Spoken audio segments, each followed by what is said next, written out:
저는 오늘 말씀의 제목을 사명이라고 지어봤습니다. 사명이 가지고 있는 뜻은 이렇습니다. 맡겨진 임무, 또 사신이나 사절이 받은 명령. 사명을 사전에서 찾아보면 이렇게 뜻이 나옵니다. 그래서 이 사명이라는 단어가 가지고 있는 전제는 사명을 받은 대상과 사명을 부여하는 주체가 있다라는 것입니다. 그러니까 이 사명은 혼자서 받을 수 없다라는 거예요. 그냥 사명은 어느 날 갑자기 내가 뭔가 하고 싶어져 가지고 내가 열심히 하는 거를 사명이라고 할 수 없다는 거예요. 사명은 누군가가 나에게 부여한 일이라는 거예요. 사명은. 오늘 우리가 읽은 본문에서 바울은 이제 디모데후서가 끝나는 거잖아요. 디모데후서가 끝나는 건데 이 디모데후서를 마치면서 마지막으로 자신의 인생을 돌아보고 있습니다. 그리고 그 과정에 자신과 함께 했던 그 동역자들에 관해서 회상을 하고 있어요. 자기가 오랜 시간 사역을 하면서 함께 했던 그 동역자들에 관해서 회상을 하고 있어요. 오늘 본문 전반부에는 7명의 이름이 나오고요. 후반부에는 9명의 이름이 나옵니다. 그런데 특히 전반부에는 어떤 사람들이 나오냐면은 바울이 한때 자신을 따랐던 사람들이 지금은 모두 자신을 떠났다 이렇게 이야기를 하는 장면이 나와요. 그러면서 내가 얼마나 공고한 상태에 있는지를 다시 디모데에게 또다시 이야기를 하는 거예요. 내가 지금 이렇게 갇힌 바 되었고 내가 정말 이렇게 열악한 상황 속에 있는데 심지어 나를 떠났던 내 동역자들이 나와 함께 했던 내 동역자들이 지금은 나를 많이 떠나갔다. 그런 인간적인 연약함으로 인해서 바울은 디모데에게 이렇게 이야기하는 거죠. 너는 속히 내게로 오라. 속히 내게로 오라. 그리고 올 때 누구를 데리고 오라 그러죠? 마가를 데리고 오라 그러죠? 마가를? 근데 재밌는 사실은 우리가 다 아는 것과 같이 마가는 어떤 사람이죠? 마가는 바울이 2차 전도여행을 떠나면서 버렸던 사람이에요. 일찍이 바울은 마가를 버렸었어요. 우리가 알고 있는 것처럼 아마 이 마가는 마가복음의 저자인 마가를 이야기하는 것일 텐데 바울의 1차 전도여행 때 마가가 같이 동행을 했었잖아요. 동행을 했는데 중간에 마가가 낙오를 합니다. 너무 힘들다고 중간에 돌아간 것 같아요. 그래서 2차 전도여행을 준비하면서 바울이 2차 전도여행도 바나바랑 같이 가려고 했었는데 바나바는 자신의 조카인 마가를 데려가자 그러고 바울은 마가가 낙오했었던 사람이기 때문에 데려갈 수 없다 그러고 그래서 결국 바나바와 바울이 의견 충돌이 일어나가지고 그 동역이 깨지기도 했었죠. 그 발단이 되는 인물이 마가였다는 거예요. 그런데 바울이 오늘 본문에 보면은 마가를 데리고 오라 이렇게 이야기를 하고 있는 거예요. 오늘 본문에 나오는 데마나 그리스게나 디도나 알렉산더나 이런 사람들은 바울을 따랐었지만 바울과 동역했었지만 지금은 바울 옆에 있는 사람으로 나오거든요. 그런데 그에 반해 마가는 바울에게 버림을 받았던 사람이에요. 그러니까 바울과 동역을 했던 사람이 아니고 바울이 완전히 배척을 했던 사람이에요. 그런데 이후에 아마도 마가가 회심을 해가지고 바울의 든든한 동역자로 세워진 것 같아요.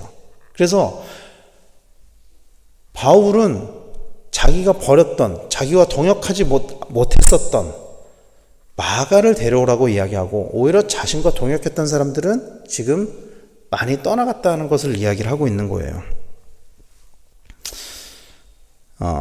지금 오늘 본문에 보면은 바울의 옆에 누가가 같이 있었던 것 같거든요. 그 누가, 그리고 이 편지의 수신자인 디모데, 그리고 마지막까지 그에게 유익한 존재였던 마가. 이런 동역자들 때문에 바울은 핍박을 당하면서도 마지막까지 버틸 수 있었던 것 같습니다. 오늘 본문의 상황에서도 바울은 굉장히 공고한 상황이 있었었죠. 근데 자신의 옆에 있었던 동역자들, 자신에게 힘을 주었던 동역자들로 인해서 자신을 떠나갔던 그 수많은 사람들이 있었음에도 불구하고 바울이 버틸 수 있었던 것 같아요. 그런데 바울은 그들이 자신을 떠나갔음을 원망하지 않았던 것 같아요. 오히려 바울은 그들에게 해가 돌아가지 않았으면 좋겠다라고 오늘 본문에 보면 간구하고 있어요. 오늘 본문 16절 말씀을 공동 번역으로는 이렇게 번역하거든요. 내가 처음으로 재판정에 나갔을 때에 한 사람도 나를 도와주지 않고 모두가 버리고 가버렸습니다. 그러나 나를 버리고 간 그들이 엄한 벌을 받지 않게 되기를 바랍니다. 그러니까 바울이 법정에 서서 재판을 받을 때 사람들이 바울에게 유리한 증언을 한 게 아니라 바울에게 불리한 증언을 했었던 것 같습니다. 그 사람들이 왜 그랬을까요? 자신의 안위가 염려되었기 때문이겠죠. 그런데 그럼에도 불구하고 바울은 그들이 엄한 벌을 받지 않게 되기를 바랍니다. 이렇게 이야기를 하고 있어요. 왜 바울이 어떻게 이렇게 말할 수 있을까요? 인간적인 서운함이 굉장히 컸을 텐데 바울이 이렇게 말할 수 있었던 이유가 뭘까요? 바울은 그들보다 자기가 더한 사람이었다고 생각하기 때문이었던 것 같아요. 그들보다 더했던 나의 과거가 있기 때문에 자신이 스데반을 죽였음에도 불구하고 주의 종이었던 스데반을 죽였음에도 불구하고 그 벌이 자신에게 돌아오지 않은 것을 기억하기 때문에 스데반이 죽어가면서까지 자신에게 돌을 던졌던 사람들에게 해가 가지 않기를 간구했었던 것을 기억하기 때문에 그리고 바울은 그것조차도 자신의 사명이라고 여기고 모든 일에 하나님께 영광을 돌리고 있는 것입니다. 오늘 보면 17절, 18절을 보면 그런 바울의 마음이 아주 잘 나타나고 있어요. 17절, 18절은 이렇게 이야기를 합니다. 주께서 내 곁에 서서 나에게 힘을 주심은 나로 말미암아 선포된 말씀이 온전히 전파되어 모든 이방인이 듣게 하려 하심이니 내가 사자의 입에서 건짐을 받았느니라. 주께서 나를 모든 악한 일에서 건져내시고 또 그의 천국에 들어가도록 구원하시리니 그에게 영광이 세세무궁토록 있을지어다. 아멘. 바울은 자신이 왜 스데반을 죽인 책임에서 벗어날 수 있었는지를 명확하게 알고 있었던 것 같습니다. 죽어 마땅한 죄인이었어요. 바울은 하나님이 정말로 사랑했던 그의 제자, 환상 속에서 예수님을 봤을 때 서서 맞이했었던 그 제자 스데반을 자기가 죽였음에도 불구하고 자신이 죽임을 당하지 않은 이유, 벌을 받지 않은 이유가 무엇이었는지를 명확하게 알고 있었던 것 같습니다. 그것은 주께서 바울에게 사명을 맡기시기 위함이었다는 거죠. 자기에게 사명이 있기 때문에 지금까지 내가 해를 당하지 않고, 그러니까 죽임을 당하지 않고 지금까지 내가 사역을 할 수 있었다라는 것을 바울은 명확하게 알고 있었던 것 같아요.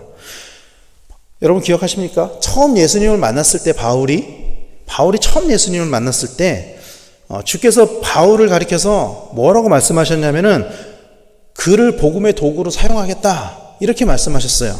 사도행전 9장 15절에 보면은 주님께서 아나니아에게 이렇게 명령하시잖아요. 바울에게 가서 기도해줘라. 그때 아나니아가 그걸 거부하거든요. 저 사람은 우리를 해하는 사람입니다. 그때 주께서 아나니아에게 이렇게 말씀하세요. 주께서 이르시되 가라. 이 사람은 내 이름을 이방인과 임금들과 이스라엘 자손들에게 전하기 위하여 택한 나의 그릇이라.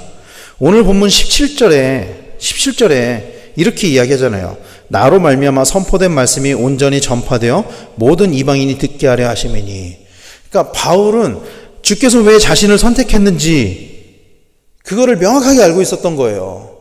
그거를 처음 선택받았을 때부터 지금 이 공고한 상태에 이를 때까지 그 사명을 한 번도 놓은 적이 없었다라는 거예요. 그거를 지금도 알고 있었다라는 것입니다. 바울은 주님이 왜 자신을 선택하셨는지 그 이유를 명확하게 알고 있었습니다.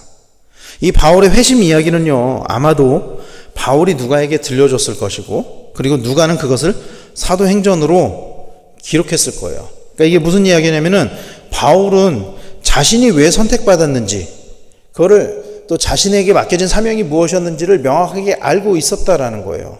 그러니까 누가가 사도행전의 이 이야기, 바울의 회심 이야기, 아나니아에게 임했던 그 환상의 이야기가 기록된 것은 누가가 처음부터 알고 있었던 것이 아니라 바울이 누가와 동행을 하면서 계속 바울이 누가에게 이야기를 해줬었던 것 같아요. 내가 처음에 주께 선택을 받았을 때 주께서 나에게 주신 사명이 이것입니다. 그 사명을 명확히 알고 있었기 때문에 바울은 상황과 환경을 탓하지 않았어요. 그리고 죽음 앞에서까지 주의 사명을 이뤄갈 수 있었던 것입니다. 바울은 자신에게 주어진 사명을 위해 자신의 목숨조차도 아끼지 않는다고 고백했어요. 사도행전 20장 24절 그 유명한 말씀이 이렇게 이야기하잖아요. 내가 달려갈 길과 주 예수께 받은 사명 곧 하나님의 은혜의 복음을 증언하는 일을 마치려 하면은 나의 생명조차 조금도 귀한 것으로 여기지 아니하노라. 이게 바울의 태도예요. 이게 바울이 처음부터 사명을 알고 있었고 끝까지 사명을 붙잡고 살아갔음을 우리가 알 수 있는 그 바울의 태도를 나타내는 말씀이에요. 바울은 죽을 고비를 여러 번 넘겼어요. 성경에 보면은 바울은 정말 죽을 고비를 여러 번 넘겼거든요. 그러나 그럼에도 불구하고 바울이 믿음을 버리지 않고 버틸 수 있었던 이유는 이거예요.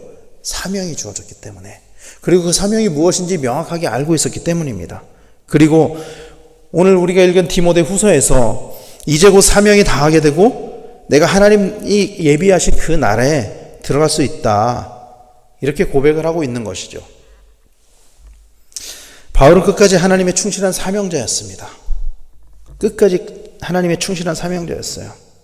바울에게 사명을 부여하신 분은 하나님이었고 바울은 그 사명을 부여받은 자로 정말 열심히 그 사명을 감당하면서 일생을 살았습니다. 바울은 주님의 뜻대로 복음을 전하는 일에 전념했는데 그가 전했던 복음은 예수님의 죽으심과 부활이었습니다. 바울은 예수님의 죽으심과 부활을 전하기 위해서 자신의 생명조차도 조금도 귀한 것으로 여기지 않았어요. 오늘 보면 17절에 선포된 말씀이라고 이야기를 하고 있는데 이 선포된 말씀의 헬라어가 우리가 한 번쯤 들어봤을 만한 단어인 케리그마란 단어입니다. 케리그마. 그리스도의 십자가의 죽으심과 부활에 관한 메시지를 가리키는 것이죠. 예수가 메시아다. 예수가 우리를 위해 죽으시고 부활하셨다. 이 아주 단순한 메시지, 아주 강력한 이 메시지를 바울은 끝까지 붙잡고 그것을 전하는 그 사명을 끝까지 온 인생을 다해서 끝까지 완수했다라는 것입니다. 사랑하는 성도 여러분, 하나님께서 우리를 택하실 때도 바울과 마찬가지로 우리에게 사명을 주셨어요. 어떤 사람은 자신에게 맡겨진 사명이 무엇인지 명확하게 알고 있는 분도 계실 것입니다.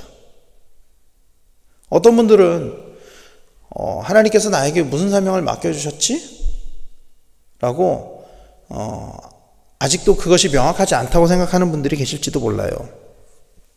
분명한 사실은 하나님께서는 우리 각자에게 주어진 은사에 따라서 사명을 부어주셨다는 것이고 그리고 그 사명을 우리가 순종함으로 이루어감에 따라서 하나님의 일을 이루어 가신다라는 것입니다. 오늘 우리에게도 하나님이 각자에게 맡겨주신 사명이 있습니다. 각자에겐 다 다른 사명이지만 택함을 받은 모든 사람에게는 각자의 사명이 있다는 것을 믿으시기를 바랍니다. 문제는 그 사명을 우리가 얼마나 알고 얼마나 충실하게 실행하고 있느냐 하는 것인 거죠. 오늘 본문의 대마나 그리스계와 같은 사람들은 사명을 실행하다가 세상을 사랑해서 세상으로 돌아갔다. 이렇게 기록을 하고 있어요. 그 사람들에게 맡겨진 사명을 순종하면서 이루어가다가 세상을 사랑해서 세상으로 도망갔다. 심지어 구리세공업자 알렉산더는 바울에게 해를 입혔다. 이렇게까지 이야기를 해요. 아마 이 해를 입혔다는 것이 아마도 바울의 재판에서 불리한 증언을 했을 것으로 추정이 되는데 그 정도로 사명을 끝까지 완수하지 못하고 낙오하는 사람들이 많다는 거예요. 마가도 하나님 맡겨주신 일을 낙오했었잖아요. 그러나 마가가 돌이켜서 끝까지 사명을 완수하는 모습을 우리가 오늘 본문에서 볼 수 있죠. 사랑하는 성도 여러분, 하나님이 우리에게 주신 사명은 이런 거예요. 세상이 좋아하지 않는 일입니다. 하나님이 우리에게 맡겨주신 사명은요, 세상이 좋아하는 일이 아니에요. 그래서 성경은 이렇게 이야기합니다. 세상이 우리를 미워한다. 그리스도를 따르는 주의 제자들을 미워한다. 그렇게 이야기를 하죠. 얼마 전에 신방을 갔다가 그런 이야기가 나왔어요. 최근에 이제 어제 그저께가 그 석가탄신일이었잖아요. 석가탄신일에 이렇게 연등 행사 같은 거를 하는데 갈수록 굉장히 그 행사가 커지더라고요. 그런데 연등 행사는 불교계에서 하는 행사는 이것은 뭐 종교적인 논란 이런 게 없이 그냥 문화 행사로 받아들여지는 반면에 성탄절 행사는 점점 축소되어져 가는 추세란 말이죠. 왜냐하면 종교적인 뭐 색채가 강하다, 종교적인 논란, 그래가지고 점점 이렇게 행사의 규모가 줄어드는 것 같아요. 그걸 보면서 세상이 참 교회를 미워할 수밖에 없구나, 성경에 기록된 대로. 그런 생각이 들었었어요. 여러분, 세상은 우리에게 맡겨진 사명을 좋아하지 않습니다. 편하게 여기지 않아요. 그래서 우리가 복음을 전할 때, 또 때로는 하나님이 우리에게 맡겨주신 사명을 이루어 갈 때 세상은 우리에게 우호적이지 않죠, 대체요. 그러나 그럼에도 불구하고 우리는 사명에 충실한 삶을 살아야만 합니다. 그리고 그 두려움을 극복해야만 합니다. 왜냐하면 예수님께서는 그런 세상을 향해서 이렇게 말씀하셨거든요. 그런 세상 속에서 사는 우리들에게 담대하라, 내가 세상을 이기었노라. 예수 그리스도가 우리 안에 있다면 우리는 세상을 이길 수 있다라는 거예요. 그러므로 담대하라, 그렇게 이야기를 하고 있다는 거죠. 사랑하는 성도 여러분, 오늘 우리의 삶을 돌아보며 우리에게 맡겨진 사명에 충실한 우리 모두가 되기를 간절히 축원합니다. 그래서 우리도 바울과 같이 마지막 날에 우리의 삶을 돌아보며 회상할 때 내가 하나님께서 나에게 맡겨주신 사명에 충실했다, 그래서 나에게 하나님 나라가 예비되었다, 이렇게 고백하는 우리 성도님들 다 되시기를 바랍니다. 이 바울의 고백이 훗날 우리 모두의 고백이 되기를 간절히 소망하며 오늘 하루도 또 우리에게 맡겨진 하루하루를 주의 사명을 붙잡고 버티고 또 힘내고 끝까지 충성하며 순종하며 나아가는 우리 성도님들 다 되시기를 예수님의 이름으로 간절히 축원합니다. 기도하겠습니다.